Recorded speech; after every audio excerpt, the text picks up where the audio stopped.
वर्षों का जो भी कुछ हम लोगों का प्रवास रहा, हमने वो दर्जा खोया, लेकिन उसके बाद दादा के नेतृत्व में हम लोगों ने नागालैंड में भी शानदार सफलता प्राप्त की, 7 हमारे विधायक चुनकर आए।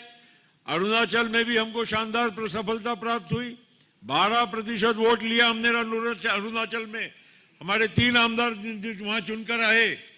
कहने का मतलब अब एक राज्य और अगर हम लोगों को इस प्रकार की सफलता मिलेगी तो वापस राष्ट्रवादी कांग्रेस पार्टी हम वही चीजें प्राप्त करेंगे जो आदित्य दादा के नेतृत्व में हमको मिल सकती थी।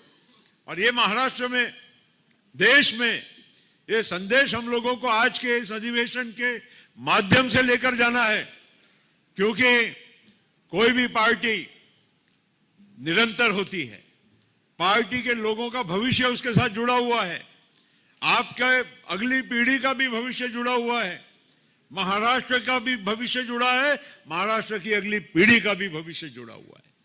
और इसीलिए माझी आपल्या सगळ्यांना विनंती आहे की हे जे काही मागच्या महिन्याभरामध्ये आपण राजकारण पाहिलं, अनेक लोक काही वेगवेगळ्या विधानं करायला लागले, ज्यांच्या काही घेणं नाही देणं नाही आपला पक्षाची, ते लोक आमच्या पक्षामध्ये आम्ही कसं चालवावं, आम्ही काय करावं, कोणत्या दिशेने जावं याचा आम्हाला उपदेश देत होते।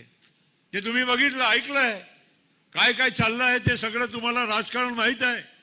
ज्यांच्या मनामध्ये पोटात काय आणि तोंडात काय वेगळा असे लोक खूप सारे आता इकडे तिकडे फिरून राहिले, हे तुम्हा लोकांना आता स्पष्ट झालं असेल। आणि ज्या पद्धतीनं आम्ही म्हणजे वहिनी साहेबांना सुद्धा अनेक प्रकारे वेगवेगळ्या रीतीनं काही लोकांनी इनडायरेक्टली डायरेक्टली नाही बोलता येत, मग असंही इशारे करण्याचे प्रयत्न केले। किती दुर्दैवी गोष्ट।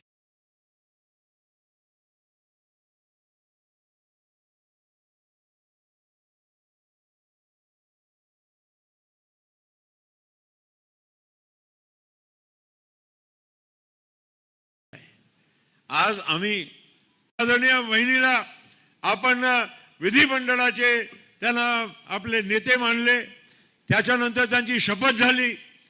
मी सगळ्या आमदारांचा मनपूर्वक मी आभार व्यक्त करतो की आपण सगळ्यांनी एकमुखानं बिना काही कुठल्याही गोष्टीची इकडे तिकडे न विचार करता आपण